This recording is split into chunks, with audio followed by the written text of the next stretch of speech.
எப்பவும் ஒரே மாதிரி சட்னி செய்யாமல் இந்த மாதிரி ஒரு டைம் டிஃப்ரெண்ட்டாக செஞ்சு பாருங்கள். செம்ம சூப்பராக இருக்குங்க.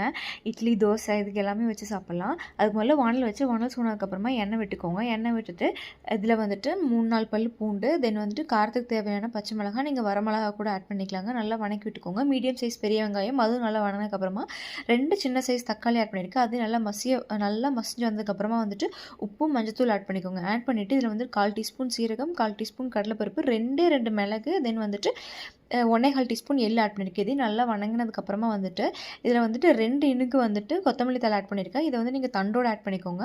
நல்லா கூல் டவுன் பண்ணதுக்கப்புறமா வந்துட்டு இதில் வந்து தேங்காய் ஆட் பண்ணிவிட்டு மிக்சியில் போட்டு நல்லா அரைச்சி எடுத்துக்கோங்க. அரைச்சி எடுத்துகிட்டு எப்பவும் போல் தாளிப்பு விட்டுட்டு அடை தோசைக்கு, இட்லிக்கெல்லாம் வச்சு சாப்பிடுங்க. அவ்வளோ அட்டகாசமாக இருக்கும். ரொம்ப ஹெல்த்தியான எள்ளு தக்காளி சட்னி ரெடி ஆகிடுச்சுங்க. வீடியோ சேவ் பண்ணிட்டு ட்ரை பண்ணி பாருங்கள். என் கூட கமெண்ட்டில் ஷேர் பண்ணிக்கோங்க எப்படி இருந்துச்சுன்னு. எள்ளு வச்சுட்டு வேறு என்ன ரெசிபி செய்யலாங்கிறது என் கூட ஷேர் பண்ணுங்கள். நானும் ட்ரை பண்ணி பார்க்குறேன். பாய்.